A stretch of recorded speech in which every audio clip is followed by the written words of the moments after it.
TFNN. Headline News Update. Here's Tom O'Brien. Welcome, folks. We have the Dow Industrials up 69, Nasdaq's up 25, S&Ps are up 7. Gold contract is trading up $12.50 at $11.87. You have silver up 43 cents at $16.07. Platinum's up $7. We have light sweet crude up 26 cents, trading at $57.41. The bond market. What do we have with bonds out here? Bonds right now, you have the 10-year down 7 ticks, 129.05. 30-year down 17 at 162.02. And King Dollar up 66 ticks at 97.16. The euro is down 17 at 108. And the yen is trading at 3119.38. Now, if we go over to the S&Ps, what you're going to see out here today, folks, is that we had the NASDAQ and the NDX 100. They went to highs on Friday. Inside the S&P out here, they've reached their highs out here today. They're getting up into the highs. Small caps just haven't made it. Yeah, the small caps just got into their highs. So what you're going to have out here today is this. You're going to have the indices, the Dow. Let's see, Dow Industrials, if they got into their highs yet. Dow Industrials, no.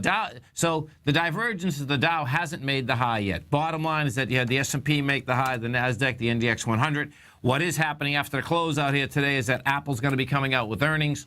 That's going to be a big number, meaning do they make it or break it? The high in Apple is 133.60. It's reached 133.08 this morning. It does have some juice behind it, so we'll see how those numbers come out.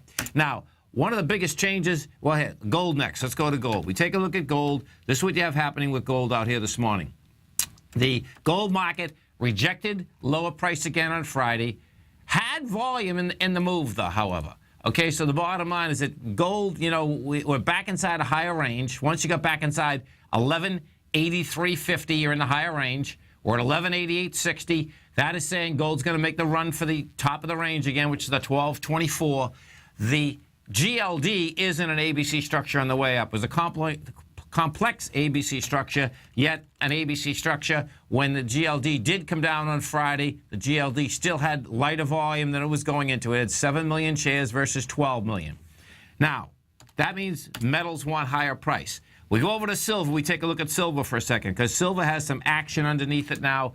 And silver, no doubt, is much more volatile than gold, but the silver contract out here today is showing, number one, that it wants higher price. Number two, that it has conviction behind the move. Silver is at $16.11, up 48 cents. That wants to run up to the $17.40, which would be a monster move in silver.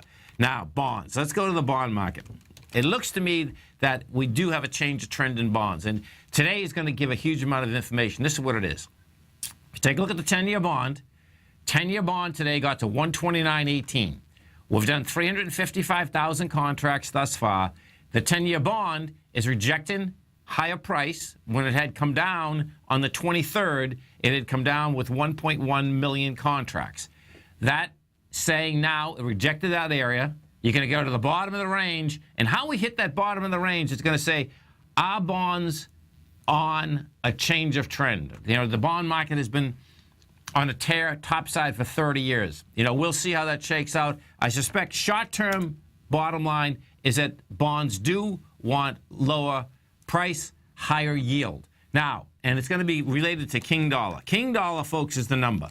King Dollar is just about ready to basically go after its lowest swing point. You're at 97.09 right now. The lowest swing point we're talking about is 96.50. We've already had a few sells in the marketplace today as it's approaching that lowest swing point. I expect what you're going to see, the King Dollar wants to run into those lowest swing points, and that dynamic would be a change dynamic inside the dollar, inside the bond market, because as the dollar goes lower, there's not a reason to go buy bonds, and in the gold market. This 10 a.m. update is brought to you every day by Everbank. For more information on the products they offer, visit everbank.com/TFNN. Have a great one. Have a safe one. Look forward to speaking right back here tomorrow at 10 a.m.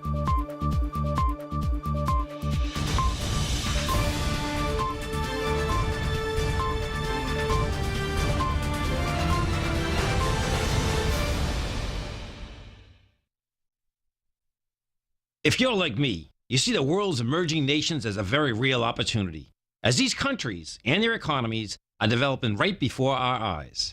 And you can rest assured that Everbank has spotted this opportunity too.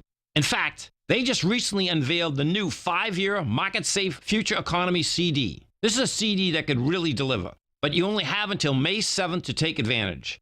Consider the facts. If the Future Economy's currencies beat the US dollar over the CD term, you'll get all the upside. And should they lose, no worries. There's zero downside risk here, as you still get back 100% of your deposited principal. Intrigued yet? The May 7th funding deadline is quickly approaching, so hurry over to everbank.com/TFNN-CD for more information, including important product details and disclosures. Once again, that's everbank.com/TFNN-CD. Everbank is an equal housing lender and member FDIC.